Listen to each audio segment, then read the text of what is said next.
중학교 때 교회에서 경기도 근방 그 시골 교회로 여름 수련회를 간 적이 있습니다. 그 교회 부속 건물에서 이제 그 기거하면서 수련회를 가지려고 했습니다. 근데 문제는 수련회 전에 그 건물이 완공하지 못했습니다. 장마가 좀 일찍 시작이 되어지고 공사가 진척이 되어지면서 건물 외형은 다 지었는데 내부 시설과 인테리어를 하지 못해서 창문은 물론이요, 문도 달지 못했습니다. 가보니까 완전히 그 시멘트 벽으로만 그냥 되어 있고 페인트나 그런 것도 하나도 칠하지 않았습니다. 전기도 겨우 알전구로 뽑아냈을 뿐이고 그저 냄새만 나는, 바닥에 제대로 장판도 깔지 않은 그런 상태였습니다. 그러다 보니까 참 고민이 되었습니다. 이걸 여기서 수련을 해야 되나. 그런데 문제는 수련회를 또 장소를 옮기려고 해도 마땅한 장소를 옮길 수 없어서 결국 그곳에 기본적인 뭐 비닐 장판 같은 거 깔고 수련회를 치르게 되었습니다. 이렇게 창문 같은 데는 비닐 같은 걸로 해서 간단하게 막고 그렇게 했습니다. 그렇지만 그 아는 사람들이 있어서 그렇지 실제로 그것은 무방비 상태이죠. 문도 없으니까 도둑이 들어도 어떤 일이 닥쳐도 막을 수 없는 상태입니다. 만약 지금 같은 상태라면, 지금 같은 분위기라면 아마도 그런 곳에 가는 교회는 없을 것입니다. 그 당시에도 3박 4일이라는 짧은 기간의 수련회 있고 그리고 대안이 없었기 때문에 그것에 어쩔 수 없이 간 것이지 아마도 가려고 하는 그런 교회들은 없었을 것입니다. 그런데 문이 없으니까 사람들이 장난을 좀 쳤습니다. 밤에 남의 방에 들어가서 낙서를 하는 일이 벌어졌습니다. 얼굴에 낙서를 하는 거죠. 볼펜을 들고 가서 처음에 낙서를 사람이 했다고 합니다. 근데 친구들한테 낙서를 하니까 이 볼펜이 어떻습니까? 간질간질하니까 막 움직이기도 하고 그러면서도 들키지 않고 성공을 했다고 합니다. 그 다음날 어떤 일이 벌어졌을까요? 공격을 당했던 방에서 이번엔 매직을 들고 와가지고 남의 얼굴에 그림을 그려서 성공했다고 합니다. 이것은 그냥 해프닝이지만 만일 어느 도적이라든가 강도가 들었다면 이것은 엄청난 일일 것입니다. 아무리 신축 아파트이고 그 집에 입주하려는 마음이 굴뚝 같았다 할지라도 만일 문도 달리지 아니하고 기본적인 어떤 설비나 그런 것들이 전혀 안 거쳐졌다면 그곳에 먼저 들어가서 아무리 고대하던 집이라도 그곳에 들어가서 이사를 하고 새 살림을 차리려고 하는 사람은 아마도 없을 것입니다. 되도록이면 기다려서 그 건물이 완공될 때를 기다리는 것이 사람의 마음일 것입니다. 오늘 본문 속에서도 그러한 모습이 벌어지고 있습니다. 지금까지 우리가 살펴보았듯이 느헤미야는 많은 총력을 기울여서 성벽을 건축하였고 지난번에는 다 열심히 해서 틈을 이었고 또 어떠했습니까? 반쯤 세웠다고도 얘기를 했습니다. 그리고 이제 그것을 어떻게 행합니까? 이제 그 오늘 본문을 보게 되면 내가 성벽을 건축하여 허물어진 틈을 남기지 아니하였다라고 되어 있습니다. 대단하죠. 정말로 이 예루살렘의 남은 자들 또 포로로 잡혀갔던 이들을 일부 데려와가지고 했는데 정말 장비라든지 그 물건이라든지 여러 가지 물자가 부족했을 때도 불구하고 이것을 완성합니다. 또 완성할 때 어떤 일이 벌어졌습니까? 빈 문제로 인해서 갈등이 벌어지는 것도 해결해서 이 건물을 완성했습니다.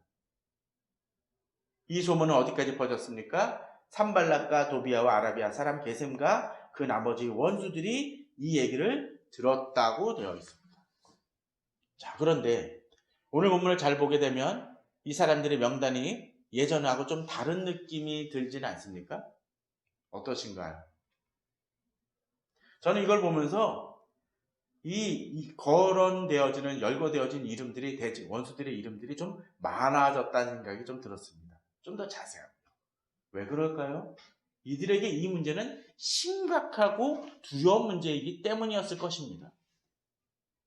이제 자기들이 생각하는 대적들이 이제 이 건물을 다 완성을 하면 어떻습니까? 자기들이 그들을 공격하려고 해도 어떡하죠? 공격할 수 없는 상태가 되니까 이들에게 있어서 이것은 거의 완공 시점에 이르렀다는 것은 어떤 것입니까?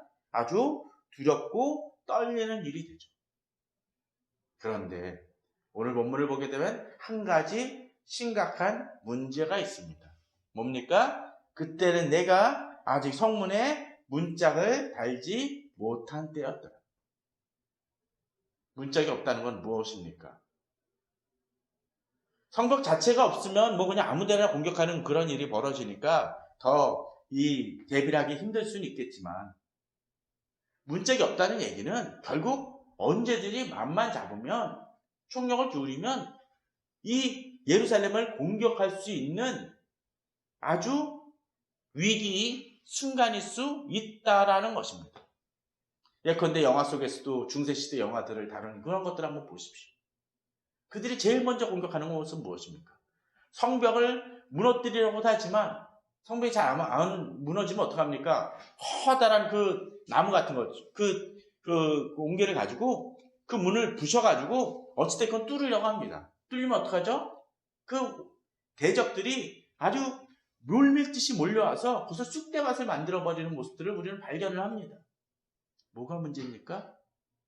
문이 무너졌기 때문입니다. 우리가 어떤 때 주님 안에서 열심히 달려갈 때가 있습니다. 그래서 뭔가 일을 결실을 하고 뭔가 완성되어져 가는 시점 속에서 이제 어려움이 닥칠 수 있죠. 그런데 우리들이 그럴 때 방심은 어떡합니까? 아직 완성이 되지 않았을 때 일들이 벌어지면 우리는 그 지금까지 행하고 이룬 모든 것들이 순식간에 모래성처럼 무너질 수 있습니다. 최근에 코로나 문제도 어떤 면에서는 그렇습니다. 많이 참 노력을 하고 힘써왔지만 사람들이 조금씩 해이해지거나 제대로 대처하지 못함으로 인해서 여러 가지 구멍들이 발생되어진 것을 보게 됩니다. 지난번에 얘기 드렸던 것처럼 마치 모닥불을 끄면서 발로 끄면 어떡합니까? 그 불씨가 튀어서 오히려 사방에 번지는 것처럼 성벽도 아직 문을 달지 않았을 때, 완성되지 않았을 때, 아직은 틈이 있어서 공격받을 수 있다는 것을 제대로 의식하지 못할 때 우리는 무너질 수 있다는 것입니다. 오늘 본문은 이제 그 상황 속에서 벌어지는 일들을 이야기하고 있습니다. 이제 2절입니다. 산발락과 게셈이 내게 사람을 보내어 이르기를 오라 우리가 오노 평지 한촌에서 서로 만나자 하니 라고 되어 있습니다. 자, 이들이 갑자기 협상을 얘기를 합니다. 만나자고 얘기를 합니다. 처음에는 겁박을 주고 막 공격하겠다는 등 침략을 하겠다고 그러더니 이제 좀 마지막 게 다다르니까 이들이 또 다른 전략을 제시합니다. 항상 같은 공격으로 사단이 공격하진 않죠. 다양한 방법으로 공격을 합니다. 근데 지금은 어떤 방법일까요? 예전에는 물리적인 방법의 공격이라면, 무력에 의한 공격이라면 지금 뭐 하죠? 협상의 테이블에 나오라는 얘기입니다. 어쩌면 이런 얘기들을 들으면 이게 타당할 것 같습니다. 아니, 야, 나 원수진 사람이 나한테 와가지고 얘기하자 그러니까 이건 좋은 징조인 것처럼 비춰질 수 있죠. 그러나 그런 대화도 어떤 때 시기와 타이밍이 적절해야 그것이 알맞을 수 있습니다. 오늘 본문 속에서는 어떡합니까? 성문을 이제 달기만 하면 이제 다 끝나는데 이들이 이야기하자라는 것은 아주 속이 들여다 보이는 속셈일 수 있다는 거죠. 우리가 회의나 대화는 중요하긴 하지만 그 대화나 그 토론이나 회의가 쓸데없는 모임이나 파괴적 모임이라면 오히려 목표를 완성하는 것을 방해하는 것일 수 있다는 것입니다. 준비되지 않은 사람과 만나는 것은 의미가 없습니다. 준비되지 않은 사람을 상담하는 것은 아무리 상담을 해도 도움이 되지 않습니다. 그래서 무조건 상담하는 사람들이 어떤 때 그런 경우가 있죠. 상담하는 사람은 매번 전화하는 사람이 있습니다. 같은 문제를 얘기합니다. 너무나 반복해서 하는 사람에게 대해서는 어떤 때는 하지 말라고 얘기합니다. 정해진 시간에만 하라고 합니다. 왜요? 그 사람은 들으려고 하는 마음이 없기 때문에 이 만난다는 것 자체가 그 사람에게도 도움이 안 되지만 누구에게도 도움이 안 됩니까? 우리 자신에게도 도움이 되지 않을 수 있다라는 것이죠. 그러게 어떤 때 끊어야 될 것은 끊어야 됩니다. 더더군다나 우리가 이제 완성을 이루어야 될 때, 거기에만 총력을 기울여도 힘들 때 이렇게 방해 놓는 사람이 있다면 끊어야 됩니다. 더더군다나 오늘 본문은 뭐라고 얘기해요? 서로 만나고자 하니 실상은 뭐합니까? 나를 해하고자 하는 악한 의도가 분명하기 때문이라는 것이죠. 3절에서 그래서 느헤미야는 이렇게 얘기합니다. 내가 그들에게 사자를 보내어 이르기를 내가 이제 큰 역사를 하니 내려가지 못하겠느라. 어찌하여 역사를 중지하게 하고 너에게로 내려가겠느냐. 예전에 그런 이삿짐 같은 거 이렇게 이삿짐이 이사 업체한테 맡기지 아니하고 물건을 일부 옮기는 경우들이 있죠. 어떤 때 어정쩡한 물건들은 누군가 그 업체를 불러서 하기보다는 직접 옮기는 게 나을 때도 있습니다. 그런데 예를 들면 냉장고라든지 피아노 같은 거 옮긴 경험 해보신 적 있습니까? 특별히 1층에서 단층으로 돼서 이 단층으로 옮기면 괜찮은데 그럴 때가 있죠. 한 층을 올라가야 돼요. 그때 어떻게 해야 되나? 여러 명이 붙어가지고 옮깁니다. 특별히 계단이 그냥 올라가는 건 괜찮은데 틀리면 어떡하죠? 이걸 들어가지고 옮기고 막 하는데 힘듭니다. 그런데 갑자기 전화가 걸려와요. 그러면 일하던 사람이 이 전화 내가 받아야 되겠어요. 무슨 전화인지 자기가 알지도 못하는 번호 같은데 받아야겠어요 라고 얘기하면 그건 어떻게 해야 되나요? 그 전화 받지 말고 어떻게 해야 되나요? 이 하던 거를 옮겨야 됩니다. 만약에 거기 산두살이 빠지면 어떻게 되나요? 균형이 잡히지 못해서 올렸던 것마저도 다시 뒤처지거나 그 뒤처지는 정도가 아니라 커다란 사고가 발생할 수 있습니다. 지금 사실 느헤미야는 그것을 얘기합니다. 마치 문짝을 들어 올려가지고 커다란 문짝을 들어 올려서 거기서 세우려고 하는데 몇몇 사람들이 아우 나 지금 힘들어요 화장실 가야겠어요 하고 빠진다면 그거는 무너진다는 것이죠. 내가 큰 역사를 하니 이제 내려가지 못하겠노라. 지금 그것이 너희랑 만나는 게 중요한 게 아니라는 겁니다. 우리가 우선순위를 봐야 됩니다. 우리의 목표가 무엇인지 분명하다라면 지역적인 문제, 중요한 것 같지만 그렇지 않은 일들에 대해서 끊어낼 수 있어야 됩니다. 더더군다나 이들의 의도가 무엇인지 알았기 때문에 느헤미야는 그 목표를 분명히 하고 힘써야 될 때 힘쓰고자 행합니다. 그런데 문제는 이들이 꼭 한 번 했다고 해서 네 알겠습니다. 저 돌아갈게요 라고 얘기하지 않는다는 겁니다. 왜요? 이들에게 있어서 이 문제는 심각한 문제니까. 그러게 4절에서 뭐합니까? 그들이 4번이나 이같이 내게 사람을 보내다. 우리가 어떤 때 그렇죠. 잘 모르는 전화도 계속 올 때가 있어요. 그럼 어떡합니까? 그냥 받을 때가 있죠. 뭐 대출업체라든지 뭐 그런 데 보게 되면 전화 어떻게 오나요?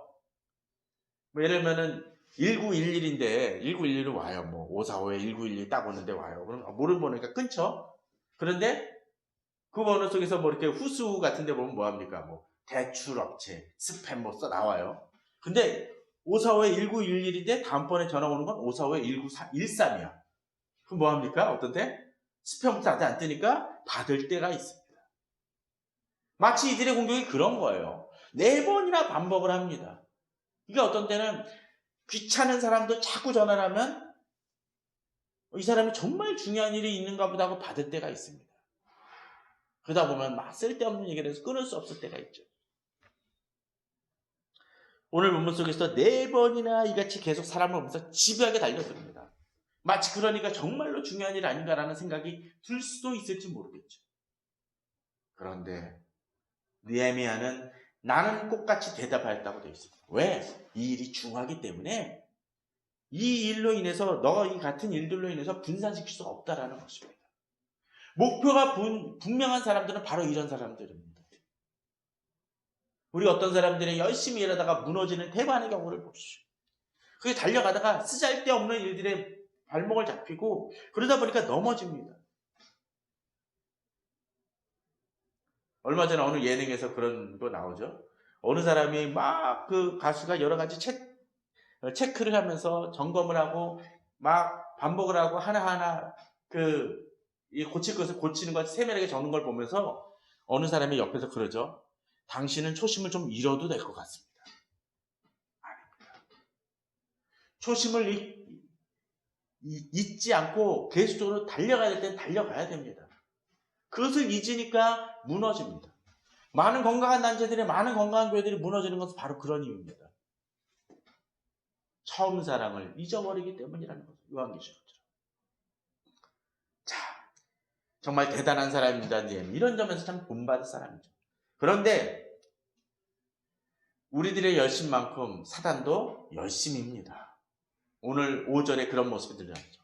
산발랏이 5번째는 그 종자의 손에 봉하지 않은 편지를 들려 내게 보냈는데, 이제 4번으로 그치지 않냐고 5번째 공격을 하죠. 그런데 여기서는 좀 다른 방식입니다. 뭡니까? 봉하지 않은 편지. 요새식으로 하면은 4글자로 뭐라 그럴까요? 공개서한이겠죠. 그죠? 예전 같으면 어떡합니까? 문제되면 대자보로 딱 해가지고 붙입니다. 이런 문제. 요새는 어떡할까요? SNS에 올려버리죠. 이런 공격을 당했습니다. 이런 일이 벌어졌습니다 하고 청와대 청원에 올리기도 하고 뭐 네이버나 여러 가지 페이스북에 올리면서 공개적으로 알려버립니다. 근데 이럴 때 알려버리는 경우에 문제되는 게 뭡니까? 사실이건 아니건 간에 믿는 사람들이 발생한다라는 것입니다. 어쩌면 사람들은 그렇게 얘기할 겁니다. 그렇게 올렸을 때 유대인들에게도 이런 문제들이 되어질 수 있겠죠. 이렇게 올리니까 어떤 반응이 나타날까요? 저들이 얘기하는 거에 대해서 약간 동조하는 사람들도 정말 그런 거 아닌가? 아니, 왜 니에미아는 계속 만나자고 하는데 굳이 만나는 걸 거절할까? 라고 생각하는 사람들도 있을 수 있을 것입니다. 이렇게 공론화하다 보면 백성들의 의견도 분분해지고 쓸모없는 문제라든지 쓸모없는 여론들이 발생되어질 수 있습니다. 우리 사회도 이런 식으로 도발적 성명을 내거나 말도 안 되는 고소고발로 여론을 조성하는 이들을 우리는 보고는 하지 않습니까? 어떤 때 우리 주위의 사람들도 그럴 때가 있습니다. 쓸모없는 소문으로 나를 모함할 때가 있죠. 그럼 이 내용은 어떠했습니까? 6절에 보면 그 글에 이르기를 이방 중에도 소문이 있고 가스무도 말하기를 너와 유다 사람들이 모반 나라의 성벽을 건축한다 하나니. 자, 보십시오. 이방에도 소문이 있다는 겁니다. 자, 소문이 있다라는 얘기는 무슨 얘기입니까? 자기도 들었다는 얘기예요. 이것만큼 헷갈리게 사람이 하는 게 없습니다. 제일 유언비어 중에 기분 나쁜 게 뭡니까? 누가 얘기한지 모르는 겁니다. 아니, 누가 얘기한 건지 분명히 아는데 자기는 아닌 것처럼 얘기합니다. 나도 들었는데. 아주 치사하고 비열한 짓이죠. 또 근거도 되고 있습니다. 가스모도 말하기를. 아마도 이방 족속 중에 뛰어난 어떤 유명한 지도자급이었던 걸로 추정이 됩니다. 예를 들면 뭐 조선일보에서 내가 봤는데 뭐 9시 뉴스에서 봤는데 마치 그런 식입니다. 또는 어느 국회의원도 이렇게 얘기하더라. 출처가 마치 신빙성 있는 것처럼 얘기합니다. 그런 사람들이 더 혹하죠. 근데 그 내용이 뭡니까? 너와 유다 사람들이 모반을 하여 성벽을 건축한다 하나니 내가 그 말과 같이 왕이 되려 하리라. 자, 이 서안에 문제점이 하나가 큰 게 있습니다. 뭡니까? 반란입니다. 자, 그런데 니에미아가 어떤 사람입니까? 아닥사스다 왕의 신하입니다. 그것도 측근 신하였던 사람입니다. 그 사람이 어떻게 됐나요? 지금 유다 땅에 총독으로 왔습니다. 또 왕의 명령에 의해서 성벽을 건축하는 중이었습니다. 그런데 이걸 깡그리 다 무시하죠. 뭐라 그럽니까? 모반이라고 얘기합니다. 성벽 건축하는 것도 반란을 위한 것이라고 얘기합니다. 심지어는 뭐라고 얘기하죠? 내가 그 말과 같이 왕이 되려 하는도다. 신하로서 반란만큼 치명적인 모함은 없을 것입니다. 더더구나 공개서한이니까 이 소문이 어디까지 퍼질 수도 있을지도 몰라요. 바로 왕에게도 들어갈 수 있는 여지가 있습니다. 우리는 이 청와대에 이게 국민청원하는 게 참 좋은 그 방법이면서도 가끔 보면은 거기에 아주 거짓을 올리는 이들도 종종 있죠.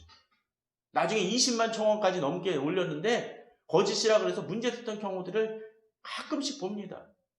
물론 그것 때문에 이 청와대 청원을 없애자는 얘기를 하는 것들이 아니라 우리에게 뭐가 필요합니까? 분별하는 눈이 필요하다는 것이죠. 어떤 때 신문에 났다고 해서 다 사실이 아닌데, 심지어는 신문이 아니라 어떤 유튜브 방송 보고서도 또는 그냥 소문에 그냥 나는 거 보고 오해하는 경우들이 있습니다. 얼마 전에 재미난 그 뉴스에서 라디오 프로에서 그런 걸 본 적이 있습니다. 윤동주 씨를 소재로 해가지고 가사로 해가지고 노래 공모전이 벌어졌다고 합니다.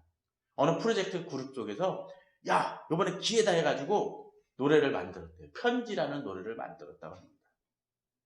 그런데 접수하려고 보니까 문제가 발생됐습니다. 뭔지 아십니까? 제가 제목을 얘기했었을 때 감이 오지 않습니까? 윤동주 시에는 그 가사에 해당되는 노래가 그 시가 없었다라는 거예요. 이 사람들의 문제가 뭐였는지 아십니까? 인터넷에 뒤져보니까 윤동주 시 중에 편지라는 시가 있다고 해서 그걸로 열심히 곡을 만들었대요. 그랬는데 없어서 어떻게 되나요? 곡을 이 신청조차 못했다고 합니다. 그 라디오 풀에서 불렀던 노래가 바로 그 편지라는 노래였습니다. 아무리 열심히 하고 무엇을 한다고 치더라도 어떤 때는 아닌 경우가 있다는 것입니다. 어리석은 일이죠. 우리는 그런 거에 속을 수 있습니다. 대적들은 그것을 이용해서 우리를 모함할 수 있습니다. 자, 또한 뭐합니까? 7절에 얘기합니다. 또 내가 선지자를 세워 예루살렘에서 너를 들어 선전하기를 유다의 왕이 있다 하게 하였으니 지기 이 말이 왕에게 들릴지라. 그런지 너는 이제 오라 함께 의논하자. 이들이 행하는 또 다른 모함은 뭡니까? 선지자를 세워라는 얘기합니다. 선지자는 어떤 것입니까? 바로 이스라엘 백성들이 믿는 하나님의 선지자를 세우는데 어떤 이 선지자를 세우는데 이렇게 얘기한다는 건 뭡니까? 거짓 선지자를 세운다는 얘기죠. 하나님의 말씀이 이거다라고 하면서 이 이스라엘 백성들을 선도한다는 얘기입니다. 그 얘기는 뭡니까? 지금 예루살렘에 있는 이 백성들도 속고 있다는 얘기가 됩니다. 속고 있어서 동참해서 결국은 왕을 모방하는데 결국 망하는 길로 가는 것이고, 왜? 왕이 이 말을 들을 것이기 때문에 너희들은 다 이 반란 세력을 몰려서 너희들은 위기에 처할 거야, 다 죽을 거야 라고 얘기하는 거와 같습니다. 이들이 지금 심각한 상태라는 거죠. 또 이 얘기는 공개 서한이니까 백성들이 그걸 알면 뭐합니까? 야, 정말 저 느헤미야 정말 괜찮은 지도자인 줄 알았는데 뭐가 됩니까? 이 사람은 아주 요새 표현하면 쓰레기 같은 지도자가 돼버리는 겁니다. 그럴 수 있다는 거예요. 신뢰할 수 없는 지도자가 돼버린다는 거죠. 우리는 가짜뉴스로 인해서 그렇게 망가지는 지도자들을 모함당해서 무너지는 지도자들을 우리는 종종 보지 않습니까? 오늘 본문 속에서도 그러한 공격을 합니다. 그러니까 어떻게 하냐면 이 대적들이 하는 얘기가 뭐예요? 그런즉 너는 이제 오라 함께 의논하자 하였기로.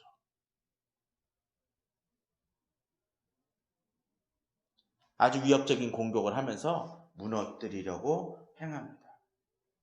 그런 공격이 닥쳤을 때 우리는 어떻게 해야 될까요?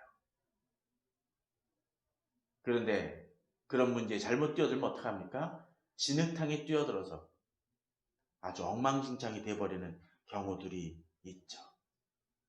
그러게 이제 느헤미야는 먼저 반론을 펴니다.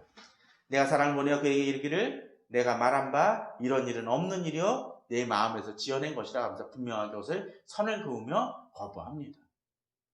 어떤 때는 이렇게 쉽게 해결될 수 없는 경우들도 있겠지만 지금 느헤미야는 마지막 성벽을 다는 그 순간이기 때문에 그 성벽부터 세워놓고 그 다음 일을 처리해야 되는 걸 알기 때문에 느헤미야는 자기가 행하는 일에 집중하고자 합니다. 9절에서 그것이 분명히 드러납니다. 이는 그들이 우리를 두렵게 하고자 하여 말하기를 그들의 손이 피곤하여 역사를 중지하고 이루지 못하리라 함이라 라고 이야기합니다. 무슨 얘기입니까? 그들이 계속적으로 얘기하는 것은 내가 집중하는데 방해해서 회방 놀려고 그러는 것이고 이 일을 완성하지 못하게 하려는 의도라는 것입니다. 우리가 가끔씩 그런 거 보죠. 무슨 퀴즈 프로에 보게 되면 막 여기 설명을 하는데 옆에서 딴 거 얘기하는 사람들이 있죠. 예를 들면 여기는 우유인데 뭐 이쪽에서는 두유라고 얘기하면서 자꾸 대답하는 것마저도 헷갈리게 합니다. 그럴 때 필요한 게 뭡니까? 들어야 될 것을 듣고 행해야 될 것을 행하는 것입니다. 느헤미야가 그러한 행동을 행하고 있습니다. 집중해야 될 것을 행합니다. 왜? 그들의 손이 피곤하여 역사를 중지하고 이루지 못하리라 하는 그 행동을 하는 것을 알기 때문에 그렇습니다. 그 의도를 분명히 깨닫기 때문이죠. 그래서 이 일을 결심하고 이렇게 행하지만 느헤미야는 분명히 한 가지 하는 게 있습니다. 무엇입니까? 자기 힘으로 할 수 있는 게 아니기 때문에 이제 내 손을 힘있게 하옵소서라고 얘기합니다. 자기 혼자는 할 수 없기 때문에 주님께서 힘을 줘서 힘있게 하여 달라고 구하고 있는 것이라는 겁니다. 자, 이렇게 하면서 외부의 적을 대항하지만 한 가지 중요한 문제들이 있습니다. 이제 외부의 적만이 아니라 내부의 적이 등장하는 모습이 벌어집니다. 자, 10절입니다. 이후에 므에다벨의 손자 들라의 아들 스마야가 두문불출하기로 내가 그 집에 가니. 자, 지금 아까 중요한 일이 뭐라 그랬나요? 문짝을 다는 일이라 그랬죠. 근데 문짝을 달아야 되는데 중요한 지도자에 해당되는 사람이 어떡합니까? 나오지 않고 있어요. 참여하지 않고 있어요. 어떤 데 힘써야 될 때 힘을 빼는 이들이 있습니다. 함께하지 못하는 이들이 있습니다. 그런데 가서 찾아갑니다. 느헤미야는 이런 사람들에 대해서도 조심하고 다가갑니다. 이들을 배려합니다. 약한 자들을 세우려고 합니다. 그런데 문제는 이들에게 다가가니까 이 사람이 하는 얘기가 뭡니까? 그들이 너를 죽이러 올 터이니 우리가 하나님의 전으로 가서 외수 안에 머물고 그 문을 닫자. 저들이 반드시 밤에 와서 너를 죽이리라 하기로.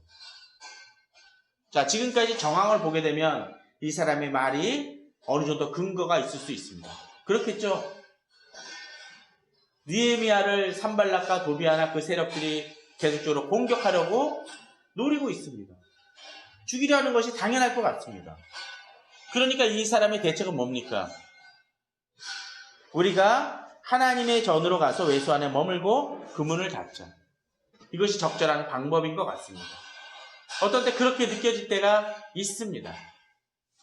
그런데 어떤 때 이렇게 적절한 조언 같은데 아닌 경우들이 있다라는 것이죠.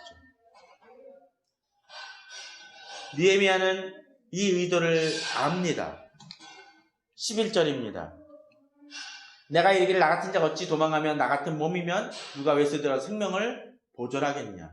나는 들어가지 않겠노라고 대답합니다. 왜 그럴까요? 느헤미야는 이 상황 속에서 집중해야 된다는 걸 알고 있습니다. 위기가 닥치더라도 이것을 감당해야 된다는 겁니다. 더더군다나 하나님의 성전에 들어간다는 것은 그가 레위인도 아닌 사람이 들어가는 것은 사실은 신앙적으로도 문제가 되는 행위입니다. 적절한 대안 같지만 아니라는 것이죠. 12절에 보면 깨달은 즉 그는 하나님께 보내신 바가 아니라 도비아와 산발렛에게 뇌물을 받고 내게 이런 예언을 합니다. 그들 하나님의 사랑 같지만 아니라는 것입니다.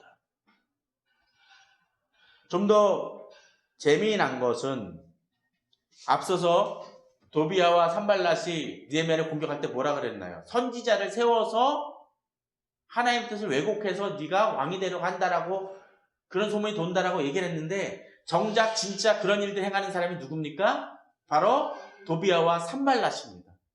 하나님의 선지자를 사용해서 거짓 조언을 하도록 만든다는 것입니다. 재미난 것은 14절을 보게 되면 14절에서도 이런 얘기가 나옵니다. 내 하나님의 도비아와 산발랏과 여선지자 노아다와 그 남은 선지자들 곧 나를 두렵게 하는 자들 하고자 하는 자들의 소행을 기억하옵소서 했었을 때 도비아와 산발랏과 같이 처리된 사람이 있죠. 누굽니까? 노아다와 남은 선지자들이라고 되어 있습니다. 하나님의 선지자들이 악한 일에 동참한다는 것입니다. 여기처럼 뇌물을 받고 이런 예언을 하는 사람이 있다라는 것이죠. 자, 재미난 건 여기 등장하는 스마야가 이 의미가 뭔지 아십니까? 여호와께서 들으셨도답니다.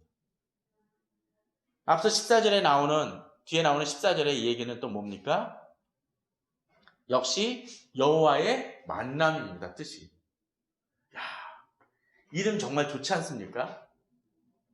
뭐 요새 그 교회 다니신 분들이 많으니까 아이들 이름을 그렇게 짓는 분들이 많죠. 영은이, 하은이, 주은이 이렇게 하는 경우들 많이 있습니다. 또 요셉, 요한 그런 경우들도 있죠. 그런데 그런 이름을 짓긴 지었는데 삶은 그렇지 않은 경우들이 참 많이 있습니다. 종종 있습니다. 아니, 그건 이름뿐이죠. 여기 본문 속에서 뭡니까? 이런 사람들의 직책은 뭡니까? 선지자였고 하나님의 일을 행하는 사람들입니다. 그런데 이들이 행하는 게 뭐예요? 하나님의 말씀을 증거하는 것이 아니라 오히려 세상 사람들, 대적들의 이야기들을 가지고 하나님의 일을 행하는 일을 넘어뜨리려고 하는 악한 일을 행하고 있다는 것입니다. 어제 시장에 갔더니 여러 가지 곡물들이나 그런 거 팔 때 써 있는 게 있습니다. 국산 콩입니다. 국산 물론 다 국산일 거라고 믿고 거기 써 있는 대로 믿을 거라 생각을 하지만 공교롭게도 좀 아이러니하게도 인천에서만 이 국산 한우라고 써놓고서는 여러 가지 다른 나라 것들을 가지고 수입산을 가지고 수입산 쇠고기를 가지고 국산이라고 속였던 일들이 그래서 적발된 사람들이 꽤 많이 나왔지 않습니까? 제가 이런 얘기를 하는 이유 중에 하나는 메이드 인 국산, 메이드 인 코리아 같지만 아닌 경우들이 우리에게 있을 수 있다는 겁니다. 그 제목만 가지고는 그 품질의 메이드 인 코리아라는 걸 증명하지 못한다는 것입니다. 메이드 인 코리아라는 이름하고 그 본질이 같아야만 됩니다. 하나님의 관점 속에서 그런 것 같습니다. 메이드 인 헤븐이어야 되는데 메이드 인 그냥 세상인 사람들이 우리 주변에는 많이 있다라는 것이죠. 이 시대의 한국교회 문제는, 성도들의 문제는, 목회자의 문제는 무엇입니까? 하나님의 사람이라고, 성도라고 부르면서도, 형제 자매라고 부르면서도, 하나님의 교회라고 이름을 하면서도 잘못된 신앙과 세상을 쫓는 모습이기에 우리가 실패하고 넘어지는 것입니다. 저는 우리 성도님들이 바로 이 말씀을 붙들길 바랍니다. 어떤 때 우리 주변에 많은 사람들이 그리스도인이라고 이야기하지만 혹시라도 이 스마야 같은 사람들이 있다면, 노아자 같은 사람들이 있다면 분별해낼 수 있어야 됩니다. 오늘 느헤미야가 계속적으로 여러 가지 위기나 위험에 노출되어지지만 그때마다 판단 내린 것이 무엇입니까? 깨달았고 이들의 의도가 이것임을 알았다고 얘기합니다. 분별하는 눈이 있었다라는 것이죠. 저는 우리 성도님들이 우리들의 삶 속에서 여러 가지 문제가 부딪혔을 때 우리의 목표를 분명히 아시기 바랍니다. 집중해야 될 것에 집중하시기 바랍니다. 엉뚱한 것으로 인해서 마음이 흐트러지지 마시기 바랍니다. 또 조언을 듣더라도 제대로 된 조언을 듣고 제대로 된 분별력을 가짐을 통해서 우리 성도님들에게 닥친 여러 가지 시험을 이겨나가시는 우리 성도님들 되시기를 주님의 이름으로 축원합니다. 다 같이 기도하시겠습니다.